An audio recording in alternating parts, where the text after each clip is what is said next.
Non, sur l'énergie, malheureusement, je pourrais passer 4 heures, mais je vais essayer de faire un peu plus court que ça. Et juste de reparler de quelques points saillants en prenant un peu de recul. Le premier, c'est de parler de l'Europe.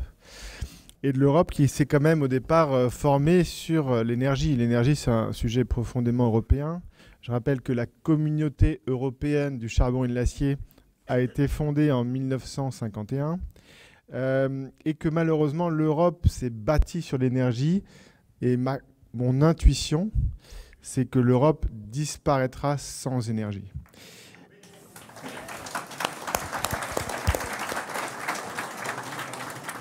Et elle disparaîtra sans énergie par quelque chose qu'elle a orchestré elle-même toute seule. Donc je ne vais pas revenir effectivement sur la libéralisation du marché de l'énergie.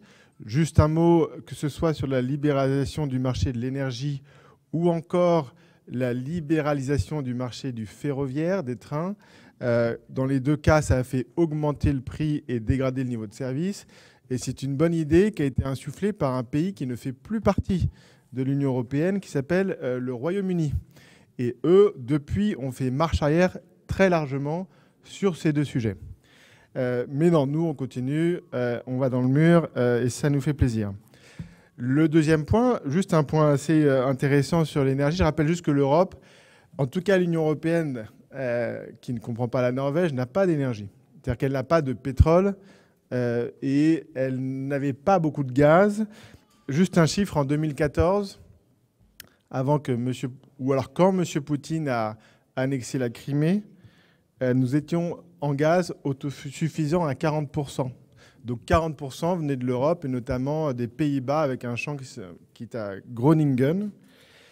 Qu'est-ce qui s'est passé depuis pour des raisons sismiques, ce champ a été fermé. Donc notre autosuffisance est passée de 40% à 10%. Chez qui sommes-nous allés chercher le gaz après l'annexion de la Crimée par la Russie? Chez M. Poutine. On aurait pu se poser à ce moment-là la question de notre dépendance à 40% à du gaz russe, 35% à du pétrole russe. Et l'Europe aujourd'hui existe, et Loïc l'a bien dit, par un accès bon marché de l'énergie, un accès bon marché à l'énergie, et l'Allemagne, qui est la locomotive de l'Europe, qui est l'excédent commercial de l'Europe, n'existe que parce qu'elle avait un accès à du gaz russe pas cher. Le gaz, c'est l'énergie de quoi? C'est l'énergie, pas du transport, c'est l'énergie de l'industrie, c'est l'énergie aussi un peu du chauffage. Sans gaz russe pas cher, vous n'avez plus d'industrie. C'est terminé. C'est la matière première aussi pour les engrais. Et on avait déjà vu cette situation au début de la décennie 2010, puisque avec le développement du gaz de roche-mère aux États-Unis, dit gaz de schiste, vous aviez déjà eu un différentiel important entre le prix du gaz aux États-Unis et le prix du gaz en Europe. Le prix du gaz en Europe était 3 fois plus cher. Et donc, vous avez déjà beaucoup d'entreprises chimiques qui avaient délocalisé des sites de l'Europe et notamment de l'Allemagne vers les États-Unis parce que c'était 3 fois moins cher. Quel est aujourd'hui le différentiel de prix entre l'Europe et les États-Unis sur le gaz, qui est l'énergie de l'industrie? 7 fois. 7 fois moins cher. Un exemple qui me fait rigoler, un peu jaune, mais comment est-ce qu'on fabrique les batteries des voitures électriques? On les fabrique avec du gaz. On les fabrique avec du gaz. Qu'est-ce qui se passe en Europe depuis que M. Joe Biden, le 15 août, a mis en place la mesure dont rêvait Donald Trump? C'est-à-dire qu'il accorde maintenant une aide à l'achat aux voitures électriques fabriquées aux États-Unis, dont la batterie est fabriquée aux États-Unis. Donald Trump n'avait jamais osé, puisque c'est quand même contraire aux règles de l'OMC. Donc ça, c'est en place. Tesla devait construire une méga usine de batteries à Berlin. Qu'est-ce qu'ils font? Tous les outils qui étaient prévus pour l'usine de Berlin partent au Texas, à Austin, pour faire une usine de batteries aux États-Unis. Vous avez un deuxième géant des batteries qui s'appelle Northvolt, basé en Suède, qui devait construire une usine en Allemagne. Non, c'est Suède de Northvolt. Et Northvolt va probablement délocaliser son usine de batterie aux États-Unis.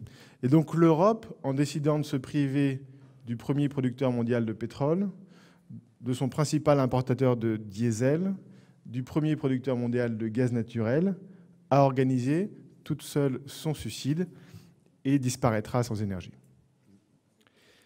Ça, c'était le premier point. Un autre point que je voulais faire aussi, en prenant un petit peu de recul, c'est finalement, j'ai aussi l'intuition qu'on est à la fin d'un cycle économique d'une petite cinquantaine d'années. C'est-à-dire que j'avais envie de croire M. Bruno Le Maire quand il nous avait expliqué que c'était le retour des Trente Glorieuses.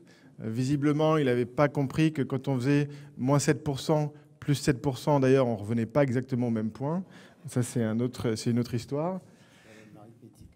Problème d'arithmétique. Mais voilà, je rappelle que les Trente Glorieuses, qu'est-ce que c'est? C'est beaucoup de pétrole pas cher.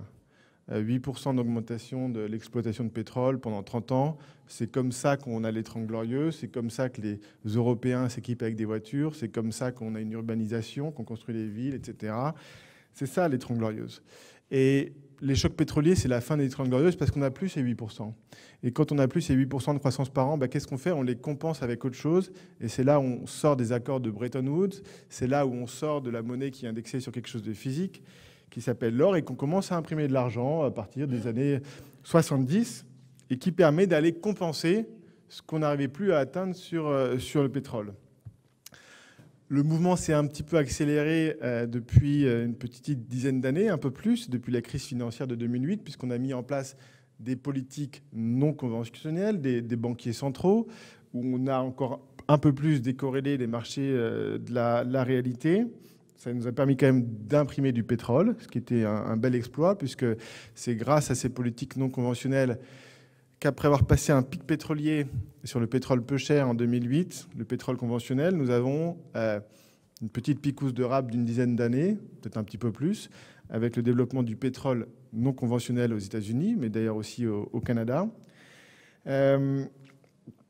Et aujourd'hui, notamment après le Covid, eh bien, vous avez l'économie qui est repartie assez vite, avec, une fois de plus, les politiques non conventionnelles. Je rappelle 600 milliards d'euros quand même que nous avons rajouté comme dette en France pour le Covid. Donc une économie qui repart plus vite, une offre qui ne suit pas au niveau de l'énergie, parce qu'en fait, on l'a aussi orchestré nous-mêmes. Premièrement, à partir de 2014, les prix du pétrole diminuent assez fortement, liés aussi aux politiques des banques centrales d'ailleurs, ce qui fait qu'on investit moins depuis une dizaine d'années dans le secteur pétrolier et gazier, depuis 2014.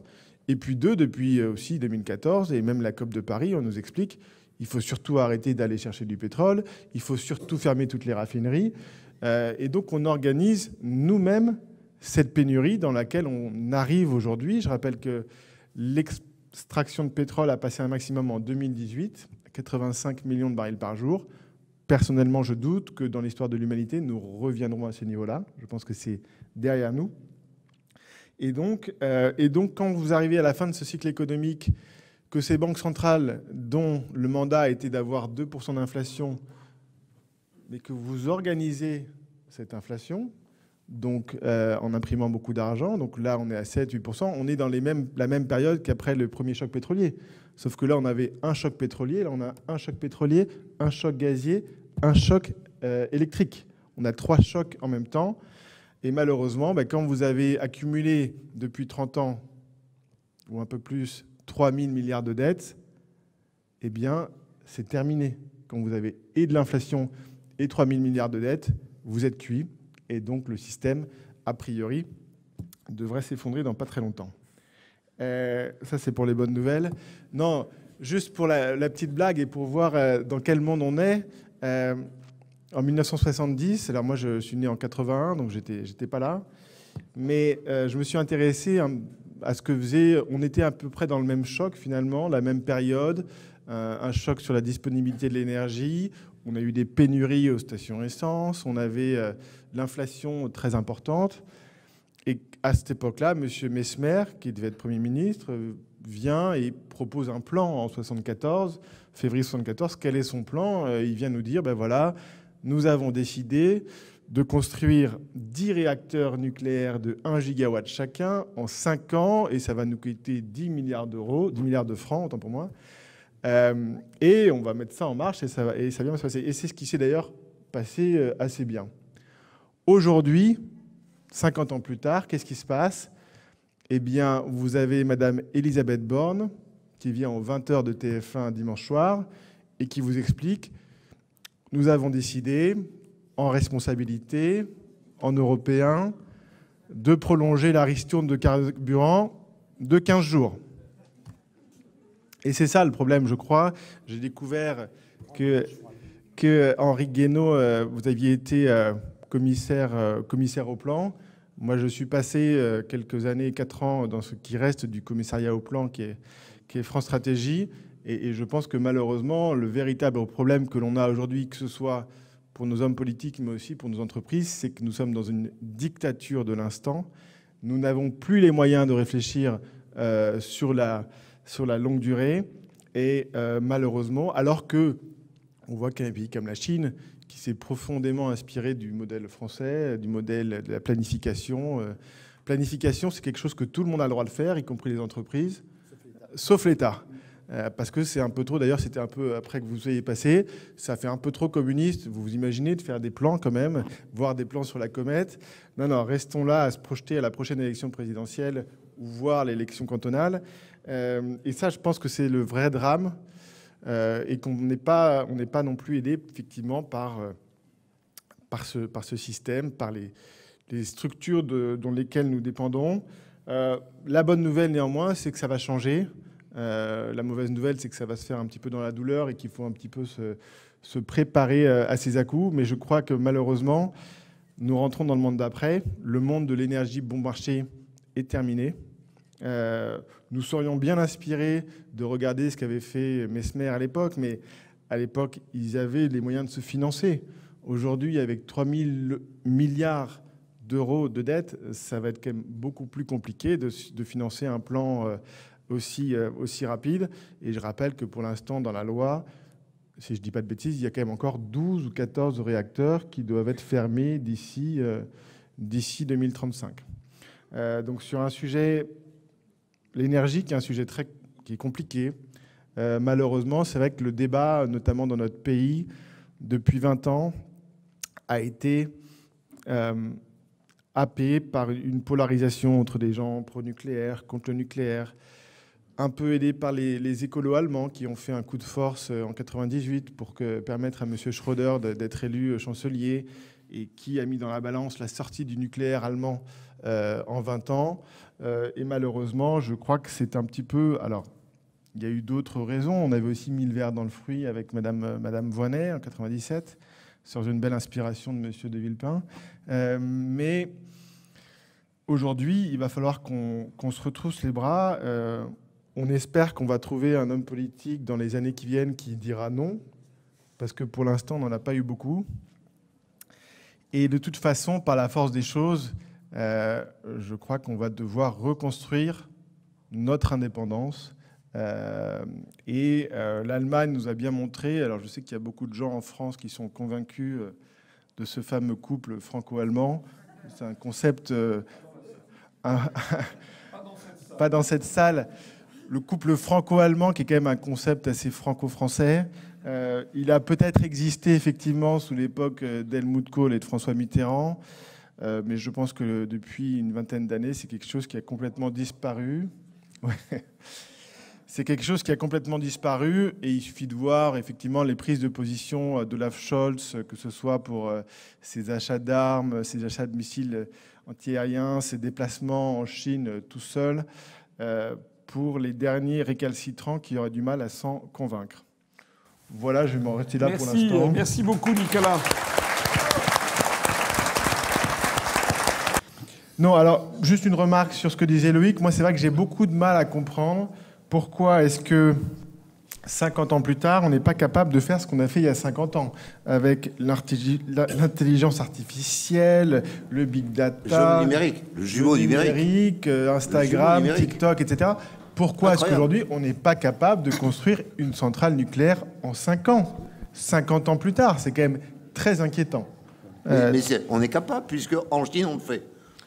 Effectivement. Et donc, il suffirait juste d'arrêter de remettre dans le placard ce projet EPR, qui est un peu la 380 du nucléaire, qui a été créé pour se substituer à ce beau projet qui était Superphénix et qui a mis effectivement la filière nucléaire française dans le mur, puisque non seulement on n'arrive pas à les construire, mais forcément, on n'arrive pas à les vendre non plus aux autres.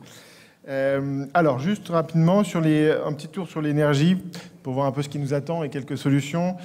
Sur le gaz naturel. Donc là, effectivement, eh bien, on a eu de la chance, puisqu'avec le réchauffement climatique, on devrait avoir du gaz pour tout l'hiver, grâce à un mois exceptionnellement doux en octobre. Donc moi, je m'étais acheté 2 radiateurs électriques d'appoint. Je crois que je vais les laisser à la cave pour l'instant, mais ne les revendez pas sur le bon coin, parce que l'année prochaine, ça pourrait être un peu plus compliqué, vu qu'il va falloir re-remplir les réserves de gaz.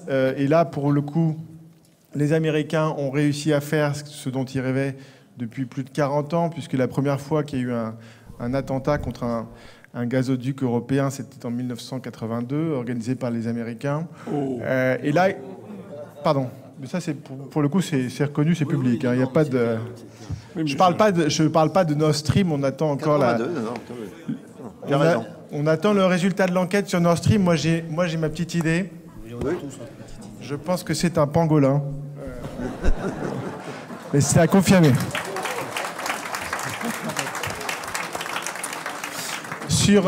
Sur le gaz, donc les Américains ont réussi à décrocher l'Europe de la Russie, ce qu'ils essayaient de faire depuis une quarantaine d'années, voire un peu plus. Nous, qu'est-ce qu'on fait? Vous savez, c'est toujours le faites ce que je dis, pas ce que je fais. Donc, nous sommes en France champions du monde de l'importation de gaz de schiste aux États-Unis. J'entendais hier Madame von der Leyen qui nous disait notre combat, c'est le méthane. Ça tombe bien, puisque le gaz de schiste, c'est ce qui en émet le plus. Avec les fuites lors de la production, avec les fuites lors du transport. Et donc notre transition énergétique en Europe, c'est gaz de schiste et charbon chinois. Donc sur le gaz, ça va bien se passer cet hiver, vous devriez pouvoir vous chauffer. Par contre, pour l'industrie, c'est terminé.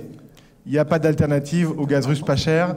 Donc soit on devient à nouveau amis avec les Russes, ce qui pourrait nous prendre entre 50 et une centaine d'années. A priori, c'est ce que j'ai compris.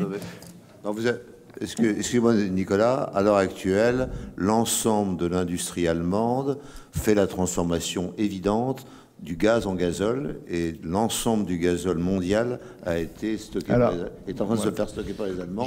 C'est pas cher. Alors, en payback, transformer le chauffage au gaz par le chauffage au gazole, c'est pas cher. Effectivement, et même plus que le chauffage, oui, l'industrie tourne au groupe électrogène parce que ça coûte moins cher. Sur l'électricité, là, pour le coup, les coupures du courant, elles sont possibles. Alors, malheureusement, elles ne sont pas exactement de la faute que de M. Poutine, puisque nous, avec France Stratégie, en janvier 2021, on a publié une note sur le risque d'approvisionnement en électricité en Europe. Pourquoi ? Parce qu'en fait, l'électricité, comme l'a expliqué Loïc, c'est quelque chose qui se stocke très mal, mais qui se transporte très bien. Et donc, c'est pour ça que ça circule d'un bout à l'autre de l'Europe à une vitesse assez d'ailleurs impressionnante.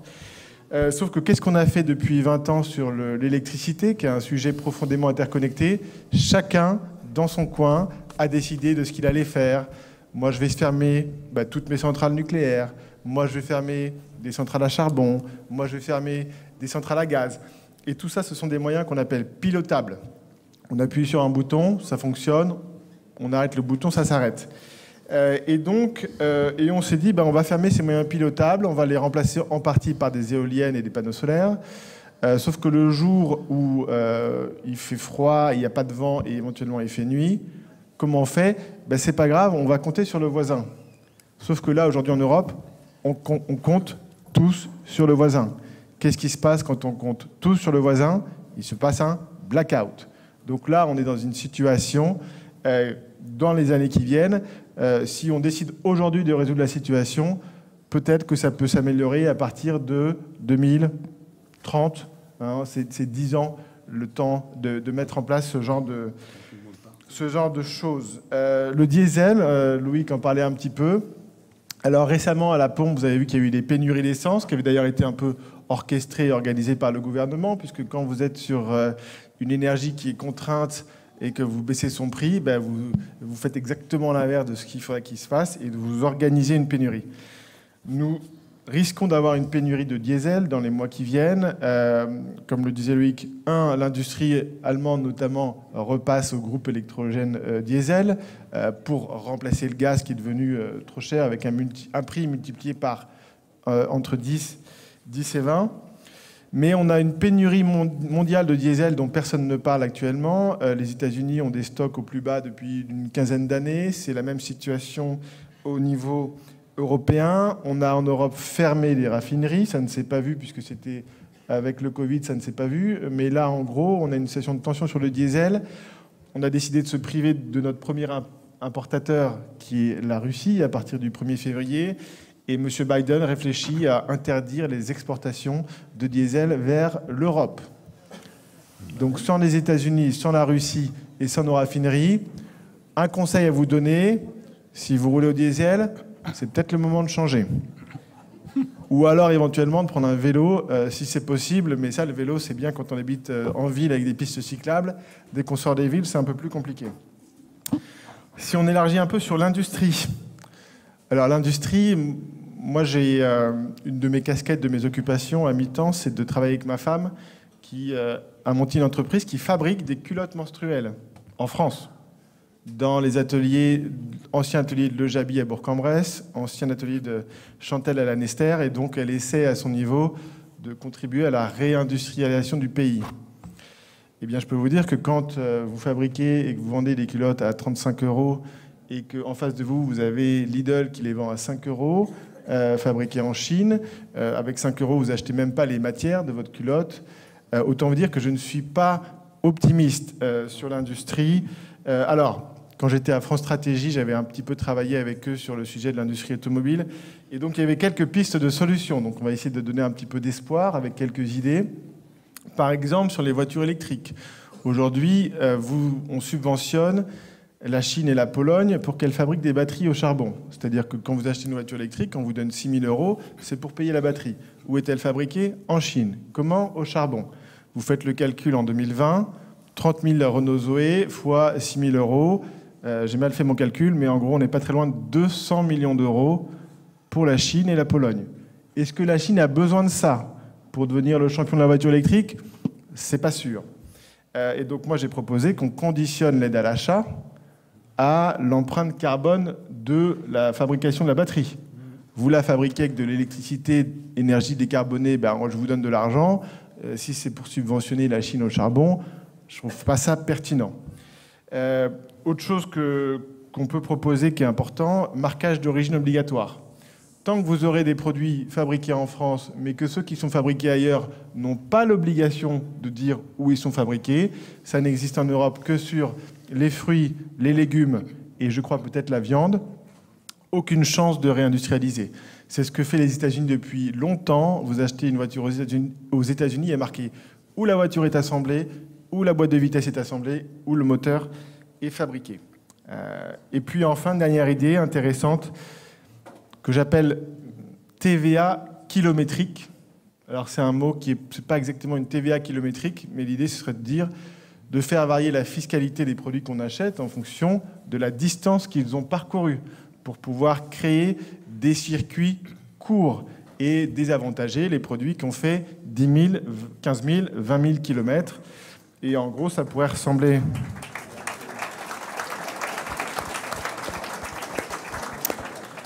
À quoi ça pourrait ressembler? Alors, ce n'est pas une TVA kilométrique, puisque la TVA, tant que la France est dans l'Union européenne, c'est quelque chose qui est très encadré. Mais vous pouvez néanmoins choisir votre taux standard de TVA, puisque en Europe, l'Union européenne, il varie en gros entre 15 et 25%. L'idée serait donc de baisser ce taux de 20% à 15% et d'ajouter par-dessus un élément de fiscalité kilométrique qui est de la prérogative des États membres, et qui pourrait ressembler à, si vous êtes fabriqué à moins de 1000 km, c'est 0%. Si vous êtes dans l'Union européenne, c'est 5%. Proche Union européenne, 10%. Chine, 15%, 20%. Et là, vous êtes capable de mettre un signal prix non seulement sur les objets pour les consommateurs, mais aussi sur les entreprises, puisque la TVA ne concerne pas les entreprises, alors que là, elle serait impactée sur leurs achats. Pour finir sur des notes positives, parce que c'est vrai qu'aussi que moi, cette notion d'éco-anxiété, ça me perturbe. Et donc, chaque fois que je vois des personnes qui me parlent de ça, je leur suggère déjà de se relaxer sur l'éco-anxiété. J'ai aussi des enfants, ils m'en ont pas encore parlé, mais je vais faire le maximum pour repousser au plus tard la date. Pourquoi est-ce qu'il faut se relaxer ? Premièrement, parce que depuis qu'on s'intéresse aux émissions de CO2 au niveau mondial, elles n'ont jamais autant augmenté. Donc, et la bonne nouvelle que je vais vous livrer aujourd'hui, c'est que depuis 6 mois, on n'a jamais autant parlé d'économie d'énergie, on n'a jamais autant parlé de climat. Et c'est ce que je disais mercredi sur France 24, finalement. Monsieur Poutine a fait beaucoup plus pour le climat que les 26 COP précédentes. Et donc ça, c'est une bonne nouvelle. Alors, d'ici à lui donner le prix Nobel du climat, il y a peut-être un pas, même s'il a aussi quand même réussi à se débarrasser du Covid en 2 jours, ce qui était quand même un bel exploit. Donc, éco-anxiété, surtout si c'est votre cas ou si c'est vos enfants, vous leur dites que ça va bien se passer, que l'homme, ça fait 40 000 ans qu'il est là, qu'il ne va pas partir du jour au lendemain, qu'il va s'adapter, et vous leur conseillez peut-être de profiter un peu plus de la vie, de poser peut-être un peu plus leur téléphone, de ralentir, de passer plus de temps avec leurs proches. Et effectivement, il va falloir s'adapter au monde de demain, qui sera un monde où il faudra faire mieux avec moins. Et mieux avec moins, ce n'est pas forcément une mauvaise nouvelle. Ça veut juste dire qu'on aura moins de choses chacun matériellement, qu'on va plus partager les choses, qu'on va plus recréer du lien social, qu'on va plus vivre ensemble. Mais pour moi qui suis un optimiste réaliste, je trouve ça plutôt une bonne nouvelle. Et donc je vais finir sur cette note-là. Voilà. Bonjour messieurs, je profite d'avoir le micro pour poser la question. Merci déjà pour vos interventions qui m'ont beaucoup vraiment interpellé. Je suis moi-même ingénieur du nucléaire. J'ai travaillé à EDF, Framatome, Areva, et j'ai même eu la faiblesse de travailler quelques années à Westinghouse. J'ai pas vraiment une question, mais plutôt quelques remarques qui, j'espère, vous feront réagir. D'abord, 2 exemples qui sont un peu à la croisée des sujets dont vous avez parlé, savoir dépendance industrielle et la politique de l'Union européenne. Premier exemple, le chantier Flamanville. Donc à l'occasion de Flamanville, des réparations ont été réalisées sur le circuit secondaire. Ces réparations ont été confiées à la société Westinghouse, voilà, parce qu'on était incapable à l'époque de proposer des solutions économiques pour réaliser ces réparations. Deuxième exemple un peu plus récent, le choix de la Pologne de s'équiper de 2 réacteurs de technologie Westinghouse AP1000 et qui a écarté donc les réacteurs EPR. Alors, on voit quand même un retour en grâce du nucléaire dans l'espace politique et on peut s'en réjouir. Mais j'ai 2 remarques et j'aimerais bien avoir votre avis là-dessus. Ce retour en grâce, il est souvent à la faveur d'un discours climatique, plus qu'un discours sur l'indépendance, la souveraineté et l'industrialisation, alors que la France finalement est un producteur de CO2 relativement faible, on va dire. Et la seconde remarque, c'est que cette renaissance, en fait, elle se fait avec un boulet au pied, une faible capacité à porter des projets industriels, notamment à l'international. On peut penser aux petits réacteurs modulaires, où aujourd'hui, malheureusement, la France a un retard certain par rapport à d'autres nations. Voilà. Et puis, pour finir juste avec une dose d'optimisme, je fais partie d'une start-up. Nous sommes 15 ingénieurs et nous développons un générateur nucléaire de petite dimension qui sera installé en 2026 sur un site industriel. Voilà, donc petite dose d'optimisme, n'en déplaise à Monsieur Guénaud. Merci pour ce témoignage. Il n'y avait pas vraiment de questions, si j'ai bien compris. Autre question ?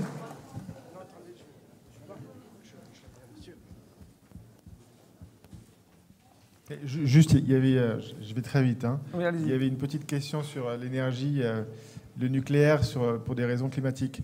Si vous voulez, je pense que depuis 20 ans, si je prends la pyramide de Maslow de l'énergie, on était au sommet de la pyramide et on a discuté de savoir si on le peignait en vert clair, en vert foncé.